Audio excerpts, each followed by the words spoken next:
Vamos orar. Senhor, meu Deus e meu Pai, que está vida, Pai, do teu empreendedor, Pai, do teu servo, Pai. Que nessa noite, Senhor, o Senhor venha usar ele, Pai, como canal de bênção, Pai, sobre esta casa de oração, sobre as nossas vidas, ó Pai. O Senhor possa usá-lo, Pai, poderosamente, grandemente neste lugar, Senhor. Que ele venha ter liberdade pelo teu Espírito, Pai, para pegar as suas tuas mãos, Espírito Santo. Em nome de Jesus, Pai, entrega a vida dele nas tuas mãos, ó Pai. Que nessa noite, Pai, ele possa trazer uma palavra, uma chave, Senhor, um rumo, uma resposta para corações que aqui estão, Pai, nesta noite. Em nome de Jesus, Espírito Santo. E desde já, Espírito Santo, nós repreendemos, Pai, toda ação satânica, maligna, roubadora de semente. Nós te repreendemos, Espírito maligno, você que rouba sementes. Nós te repreendemos agora. Então você pega tudo que é teu e vai embora. Em nome de Jesus, todo mal que sai. Em nome de Jesus, amém? Aplauda o nome do Senhor Jesus Cristo. Também que eu falo agora, pastor, fica à vontade, amém? Aplauda o Senhor, igreja, amém? Amém. Aplauda o Senhor, igreja, amém? Amém. O aplauso é para Jesus, pode ser mais forte. Amém. Saúde, Deus, de honra, de glória. Eu me chamo Kaique. Eu fui apresentado aqui como pastor, mas pode me chamar de Kaique, porque não é o título que nos faz, mas é o servir. E Deus nos chamou para ser servos. Amém? Abre sua Bíblia comigo no livro de Ruth, capítulo de número 1. O livro de Ruth, capítulo de número 1. Amém? Agradeço ao pastor Fernando, ao pastor Alânia, Zona Pontes, por estarmos aqui essa noite, conhecendo mais um povo que vai morar no céu. Amém? Prazer revê-los depois de tanto tempo, feito uma lei. Amém? Ruth, capítulo de número 1, que diz assim: E sucedeu que nos dias em que os juízes julgavam, houve fome sobre a terra.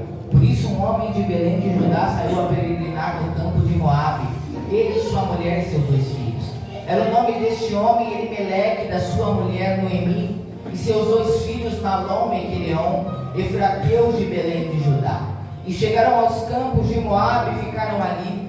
Morreu Elimeleque, marido de Noemi, e ficou ela com seus 2 filhos, quais tomaram para si mulheres moabitas, uma se chamava Orfa e a outra Rude, e ficaram ali quase 10 anos. Morreram também ambos, Malom e Quilion, e ficou assim mulheres desamparadas, dos seus 2 filhos e do seu marido.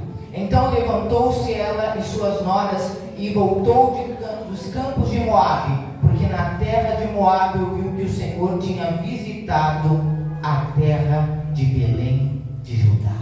Pode se assentar, gente.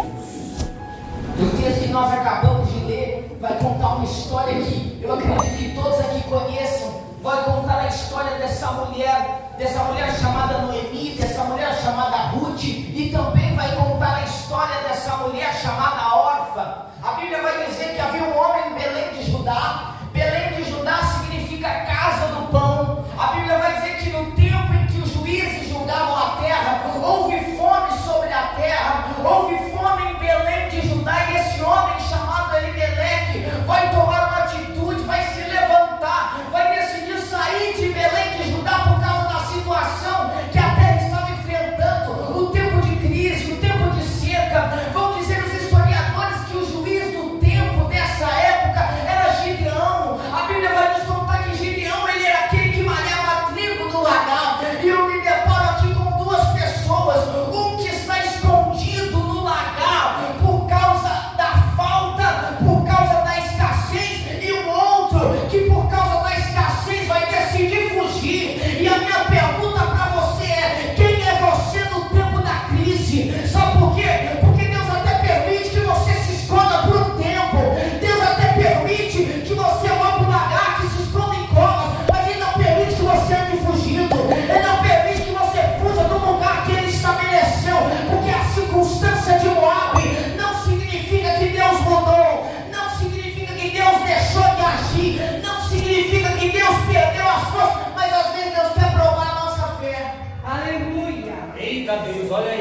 Deus. Nem todo mundo que está em movimento está no centro da vontade de Deus. Nem todo mundo que parece que está fazendo certo, está indo pelo certo, está se movimentando, está em movimento, não está parado, mas não está na vontade de Deus. Não é só se movimentar, é estar na vontade de Deus, é ter palavra de Deus. A atitude do cristão deve ser essa: Deus, eu devo ir ou não devo ir? Eu devo fazer ou não devo fazer? Mas a nossa circunstância é olhar para a situação e tomar as atitudes. E depois que vem a seca, depois que vem a perca, depois que vem os problemas, aí é que vai recorrer a Deus. Quando na verdade Deus teria que ser o primeiro a ser consultado. Deus teria que ser o primeiro a perguntar se deve ir ou se não deve ir. O que diz a Bíblia? Entrega o teu caminho ao Senhor, confia nele e o mais ele fará. Observe que o diagnóstico da cidade era fome, era escassez, era perca. Talvez você está olhando para o diagnóstico, não do médico. Não estou falando de doença, ou pode ser até do médico, mas diagnóstico é como você está, não é como você vai ficar. Então não olha para a circunstância. Observa que Belém, a casa do pão, vai ser um lugar confrontado, porque vai faltar justamente o pão. Porque a promessa de Deus, a nossa vida é assim, ela nunca vai condizer com a nossa realidade. Se você está esperando o ser para fazer, se você acha que Deus precisa da tua condição humana, se Deus precisa da tua força para fazer alguma coisa, você não sabe o que é andar em fé. Você não sabe o que é viver em fé. Porque a fé é o firme fundamento das coisas que não se veem, mas a prova da que se espera. Você esperar aquilo que vê, você não está esperando. Mas como diz a Bíblia, aquele que espera o que não vê, esse sim espera e jamais vai ser envergonhado. A fé não é pela vista, meu irmão. E a fé não é um sentimento que hoje eu tenho, hoje está tudo bem, Belém. Hoje a situação está favorável, então minha fé está lá em cima. Mas hoje está batendo a crise, está batendo o desespero. A minha fé está lá embaixo. Fé não é sentimento, fé é certeza. Aleluia. Eita glória! E Elimelec vai se levantar, vai correr para os campos de Moabe, vai ir lá para aquela terra. Por quê? Porque os campos de Moabe ficavam em um lugar frutífero, ficavam em um lugar onde havia muita irrigação. Então ele, olhando para a situação, vai para aquele lugar. E eu não sei se você sabe, os moabitas eram parentes de Israel. Eles eram parentes bem próximos, porque eles eram da descendência de Ló. Quando Ló vai fugir de Sodoma e de Gomorra, você deve conhecer a história que as suas filhas vão se relacionar com ele para preservar a descendência. E um dos filhos vai se chamar Moabe. E o significado de Moabe significa é do pai. Observa que Moabe levava um nome. Moabe levava um nome que dizia que era do pai. E eu tenho uma palavra para você: nem tudo que parece que é do pai é do pai. Nem tudo que parece que é do pai Deus está no negócio. Nem tudo que parece é, porque a situação, o nome dizia é do pai, mas era debaixo de malignidade. Eita meu Deus! Era incesto. Olha aí, ó. Era fruto de uma relação proibida. E nada que é gerado assim se sustenta. Vai dizer a Bíblia que ele vai para lá, por causa do tempo, da circunstância, vai se estabelecer lá com a sua mulher, com seus filhos. Só que de repente vai passar o tempo, ele vai morrer. Noemi vai se ver viúva, vai se ver ali só com os 2 filhos, e os 2 filhos vão se casar com mulheres moabitas. Só que a Bíblia vai dizer que vai passar o tempo, os filhos também morrem. Observa que alguém que entrou em Moabe achando que ia ganhar, só passou a perder. Alguém que achou que em Belém é que ia perder, quando entrou em Moabe foi que começou a perder tudo pela circunstância. Noemi começa a se ver perdendo tudo. Primeiro perde o filho, primeiro perde o marido. O marido era o que? Era um provedor, era aquele que provinha. O marido era força. Quando a Bíblia fala de marido, fala disso, fala de provisão, fala de força. E filho, futuro.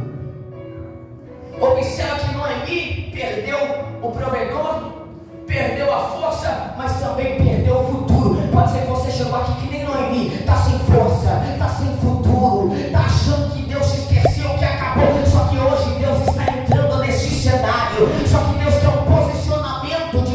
vencer. Deus quer que você venha tomar hoje uma posição. Deus quer que você venha agir da maneira certa, dando ouvido à voz dele, não olhando para a circunstância, não andando pela necessidade, mas andando por propósito.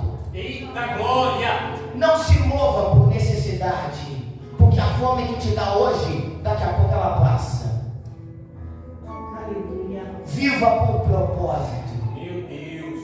Aquela família não viveu por propósito, foi pela necessidade, foi pelo agora. Meu irmão, você tem que saber separar o que é urgente, o que é para agora e o que não é para agora. Tem atitude que você não tem que tomar agora, tem posição que você não tem que tomar. Você tem que saber separar, você tem que ser um gestor da sua vida, das suas lutas, das suas guerras, porque senão você vai passar coisas desnecessárias.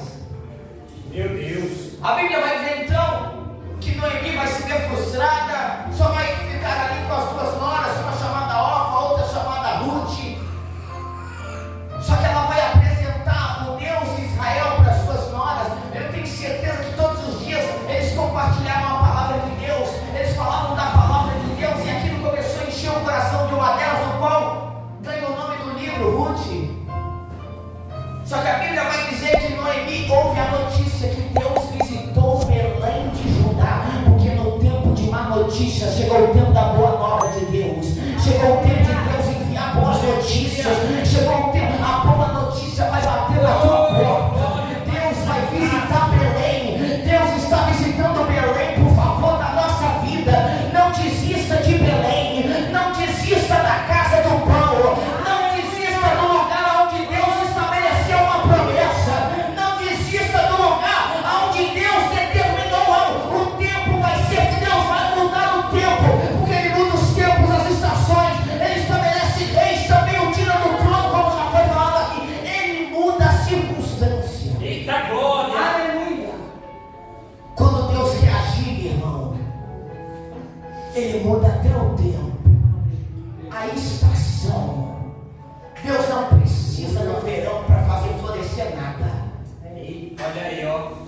Quando Deus quer florescer, até no inverno Ele faz florescer. Deus não precisa, não.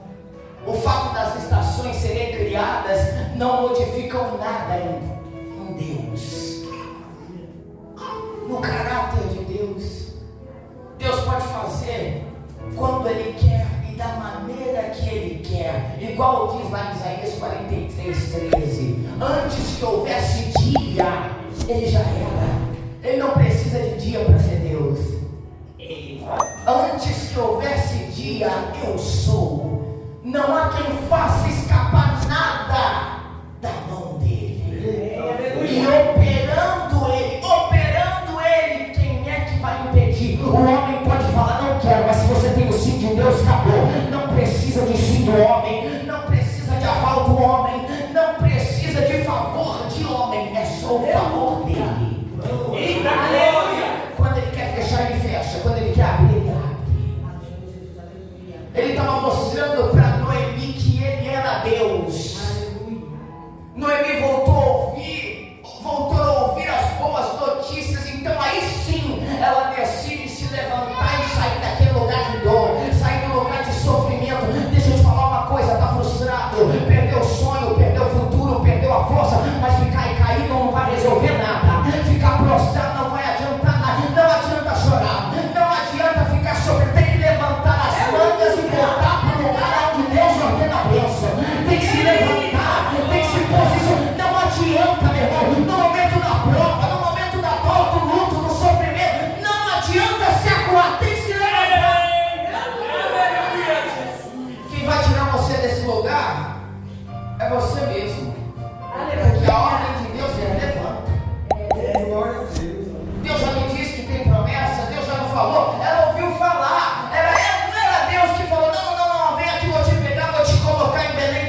Igual eu falava para uma pessoa esses dias, às vezes a gente acha que orar está beneficiando a Deus, mas na oração quem é mais beneficiado? Eu ou Deus? É óbvio que é eu.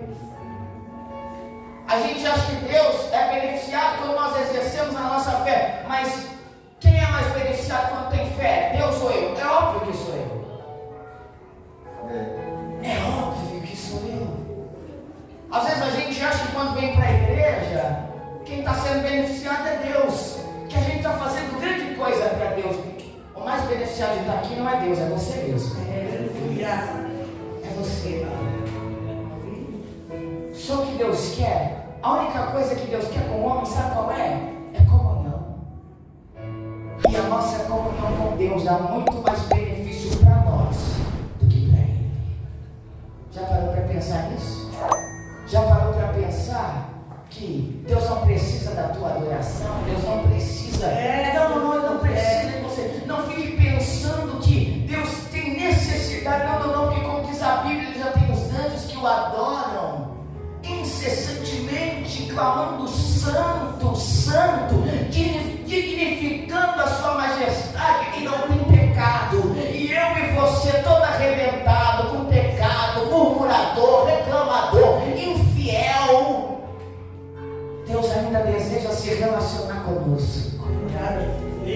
Nós ainda achamos algo diante de Deus que se chama graça, favor imerecido. Aprenda uma coisa: nunca é porque você merece, sempre é porque Ele quer fazer e porque Ele pode. Aleluia! Porque Ele é misericordioso. Ele não decidiu visitar Belém porque Ele olhou para Noemi e falou: olha, coitada, perdeu tudo. Não, foi porque Ele viu graça e Ele falou: agora eu quero agir. E ela decide se levantar. Só que a Bíblia vai dizer que no meio do caminho ela começa a ir para Belém. Ela começa a ir para Belém com suas duas noras, Orfa e Ruth. Só que no meio do caminho, no meio do processo, Noemi olha para elas e vê que injustamente elas estarem indo com ela. Por quê? Porque ela não gerava mais, porque ela não era mais frutífera, não tinha filhos. Ela ainda vai indagar: por acaso não vou eu gerar filhos? Ou ainda vão vocês esperar crescer para se casar com eles? Noemi estava olhando para a sua vida infrutífera e falando para Ruth e para Orfa voltarem de volta para sua terra, voltarem de volta para sua família, casarem de volta, irem, porque ela não tinha mais nada para oferecer. Ela não tinha mais nada e era no meio do caminho do percurso. Sabe por quê? Você não pode parar no meio do caminho. Você tem que perseverar. Você tem que continuar lutando. É pela perseverança que nós conquistamos a promessa. Observa que Noemi vai fazer uma proposta tentadora. Volta para trás.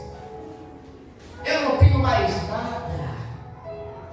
Mas é desse lugar que para você parece infrutífero que Deus vai fazer algo por causa da tua perseverança e da tua fidelidade. Pode até parecer infrutífero na tua mão, mas coloca na mão de Deus para você ver o que não frutifica, para você ver se não vai dar fruto, para você ver se não cresce. Aleluia, Jesus! Noemi poderia achar que era infrutífera, mas com a confiança de Ruth em Deus, Deus mudou tudo. A Bíblia vai dizer então que ela vai falar para elas voltarem, vai insistir, vai persistir, porque muitas das vezes, meu irmão, a prova, a luta, a situação vai querer nos levar a desistir, vai nos espremer até ver se nós vamos desistir, até ver se nós vamos, sabe, abrir mão. Muitas das vezes Deus não permite passar por esse caminho, sabe por quê? Para ver se aquilo que a gente fala é verdade, para ver se aquilo que a gente tanto busca gera na dor é o que a gente quer mesmo, se é isso que nós esperamos e aguardamos. E sempre está chegando perto. Quanto mais perto de Belém elas estavam, mais Noemi insistia para que elas voltassem, para que elas retrocedessem. E Orfa, a Bíblia vai dizer que Orfa vai chorar, Orfa vai se lamentar e vai falar: tá bom, eu vou voltar. Só que Ruth vai falar: não insista para que te deixe, eu vou permanecer acontecer. Observa que Orfa chorou, que Orfa lamentou, mas voltou para trás. Retrocedeu, desistiu, porque talvez você está pensando que o teu choro vai comover Deus. Talvez, é óbvio que a Bíblia vai dizer que Deus recolhe as nossas lágrimas do seu odre. O Salmo 56 vai falar sobre isso, mas não adianta chorar e não perseverar. Observa que em Gideão também era assim. Todos os israelitas estavam chorando, estavam pranteando, só que Gideão era o único que estava colocando a mão na massa. Sabe por quê? Porque gritos vazios Deus não ouve. Não adianta só chorar e estar desistindo. Não adianta só chorar e estar abrindo mão. Não adianta só chorar e querer que Deus entre numa causa que nem você entrou. Porque tem gente que é assim. Salva minha casa, salva minha família, salva meu filho, abre a porta, nem leva o currículo. Quer que Deus salve a família, mas nem leva o céu para dentro da casa. Nem ora pelos filhos, nem lê a Bíblia dentro de casa. E quer que Deus salve a casa. Deus nunca vai chegar num lugar onde nem você entrou primeiro. Eita! Não adianta. Isso é Bíblia, irmão. Olha para Abraão, sai da tua terra, da tua parentela, vai para uma terra que eu vou te mostrar. Deus deu a direção, ele se levantou, saiu. Se ele não tivesse saído, Deus não ia fazer nada, não ia mostrar terra nenhuma, ele ia continuar no mesmo lugar. Então tem que se movimentar. Só que a gente fica esperando de Deus. Que Deus vai fazer a parte dele, mas eu também tenho que fazer a minha. Vai dizer a Bíblia que Ruth vai fazer uma declaração para ela, vai falar assim: olha, onde tu fores, irei eu, onde você dormiu, eu também vou dormir, onde você morreu, também eu sou contigo. O teu povo será o meu povo, o teu Deus será o meu Deus. É a fidelidade. Deus vai colocar gente fiel do teu lado. Deus vai colocar gente para caminhar com você, para quando você estiver caindo, porque quando cair, tu vai levantar. Deus vai colocar pessoas de aliança do teu lado. Deus vai colocar pessoas de fidelidade do teu lado. Vai dizer a Bíblia que então Ruth vai voltar com Noemi para Belém. Aleluia. Vão chegar em Belém e Noemi, logo olhando para a situação, vai mudar de nome. Ela vai chegar na cidade, o povo vai olhar para ela, as mulheres vão olhar para ela olhando para a situação vai dizer assim: não me chame mais Noemi, a partir de agora eu sou Mara, porque Deus trouxe amargura para os meus dias. É alguém que está mudando a identidade por causa da situação. Só que o teu nome não é Mara, o teu nome é Noemi. Não deixa a circunstância mudar a tua identidade. Não deixa a situação. Só que o problema do crente é esse: na situação ele muda a identidade. Na situação ele esquece quem ele é em Deus. E quem não sabe quem é em Deus, meu irmão, não chega em lugar nenhum. Sabe qual é o nosso problema? É viver debaixo de um espírito de orfandade. Muitas pessoas, elas vivem debaixo de um espírito de orfandade. E esse espírito tem algumas características: a comparação, o sentimento de solidão, a comiseração. Por que comigo? É só comigo. Comigo é mais difícil. Comigo Deus me esqueceu. Isso é um sentimento de orfandade. Só que a Bíblia vai dizer que pelo Espírito nós somos adotados e podemos clamar: Abba, Pai. Então tira esse espírito de orfandade, porque você é filho. Deus não entregou o remidor na cruz do Calvário para você ser órfão. Deus não deu Jesus para você viver debaixo de orfandade. Mas em adoção pode clamar: Abba, Pai, que você tem pai. Pode clamar: Abba, você não é órfão, você é filho. Então toma o teu lugar de filho. Filho sabe quem é. Filho clama pelo pai. Filho toma posse da herança. Toma o teu lugar de filho. Filho não se compara.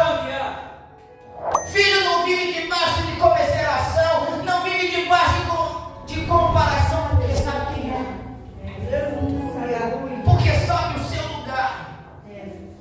Esse é o filho. filho pródigo. Quando ele volta, o que o irmão fala? Poxa, pai, eu estou aqui tanto tempo. O senhor não faz festa para mim porque eu não saí, não fui embora. Porque era filho, estava em casa, mas vivia que nem órfão. E existem pessoas que estão assim na casa de Deus.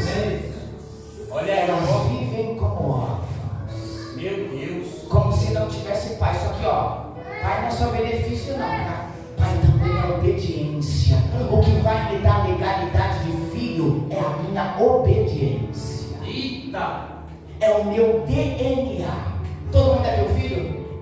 Sai pegando todo mundo aí falando, ô filho, vem cá. Você pode até ter filho postiço, mas só é teu filho aquele que tem teu DNA.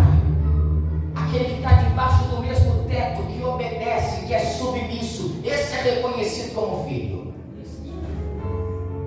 Então, para você ser filho, meu irmão, também tem que ser obediente. Não adianta dizer que é filho de Deus e vive desgarrado, faz o que quer, anda como quer, não vive debaixo da submissão a Deus, não carrega o DNA de Deus. Isso não é filho. Então está no tempo de você se tornar filho. Está no tempo de você voltar à tua identidade. Pessoas perdendo a identidade por causa da circunstância. E Noemi vai se declarar amada pela escolha dela mesma. Ela mesma que se colocou naquele lugar. Só que Deus sempre tem uma segunda chance.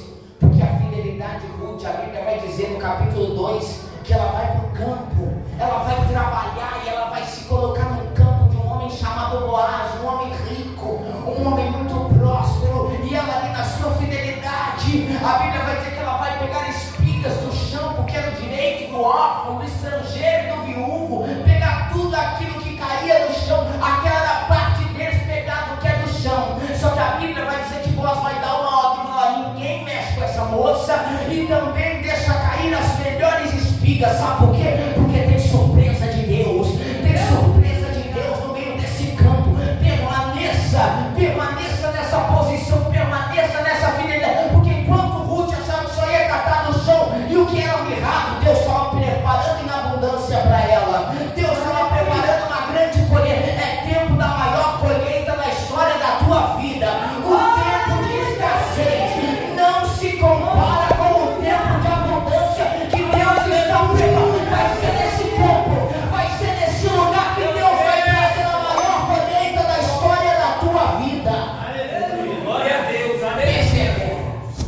Pode até parecer que está envergonhado, mas é daí que vai sair a honra. Aleluia. É dos lugares mais incertos que Deus faz coisas extraordinárias. Ela achou que ali era só mais uma, que ia pegar no chão igual todo mundo, só que ela não sabia o que Deus estava preparando lá na frente. Porque no devido tempo, a Bíblia vai dizer que ela vai se casar com esse homem chamado Boaz, porque ele era um parente próximo de Elimeleque, ele era um parente remidor. Porque naquela época, quando uma mulher se colocava viúva, ela casava com um parente mais próximo da linhagem do marido, quando não tinham outros filhos, e Boaz era esse parente.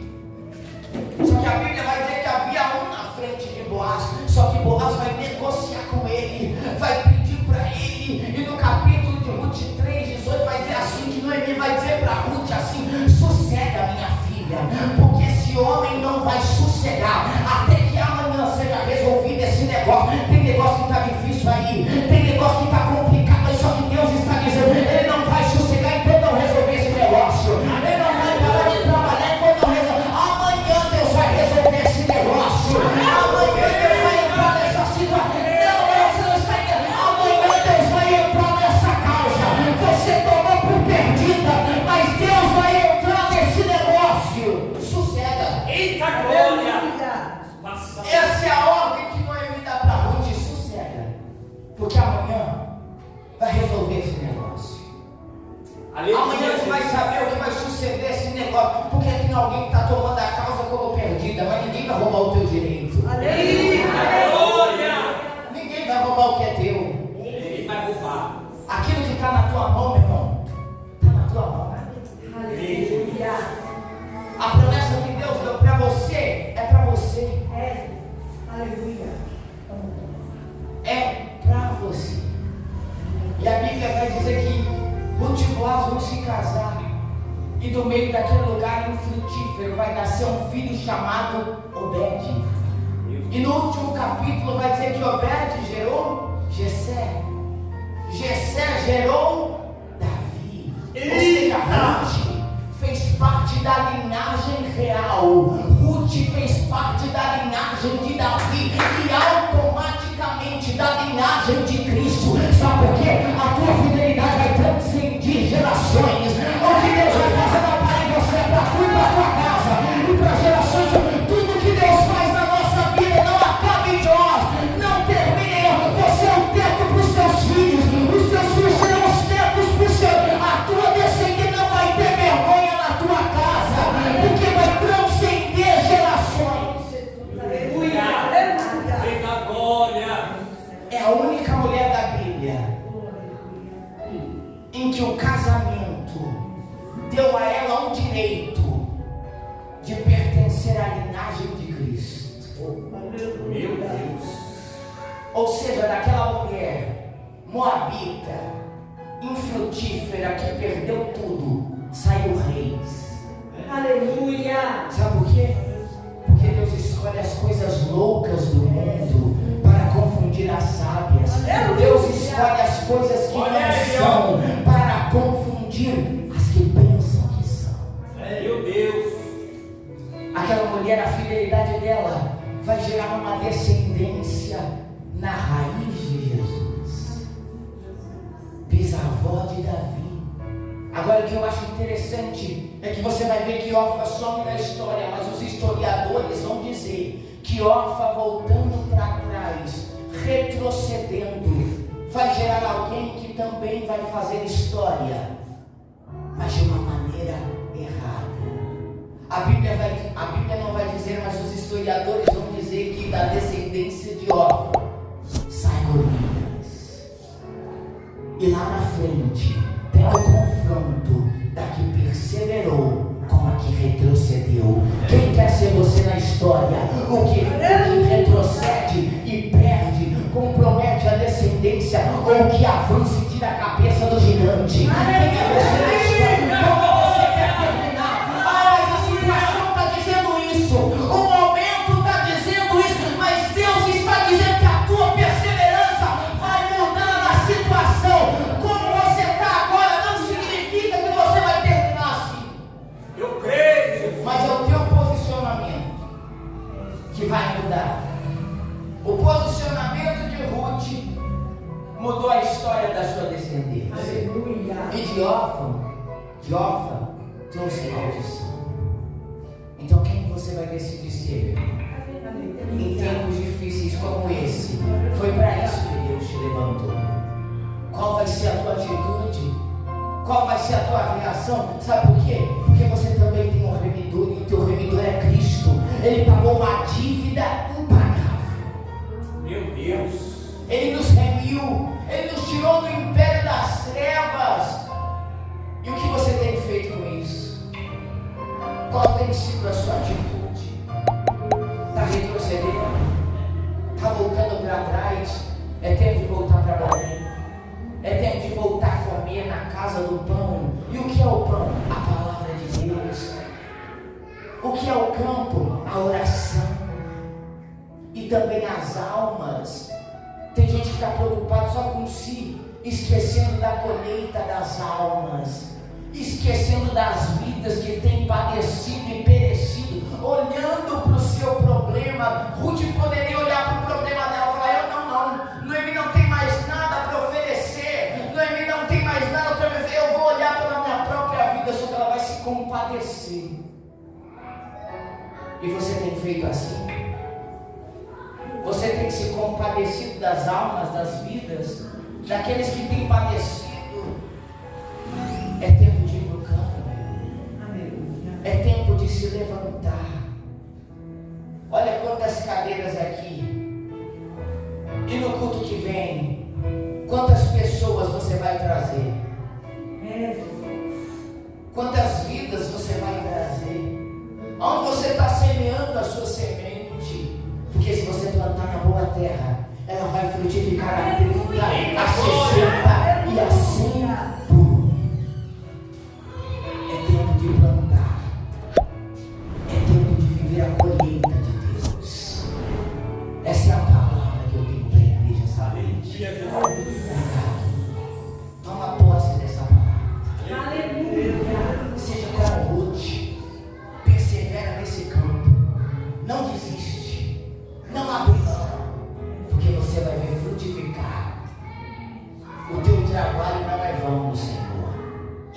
diz a Bíblia.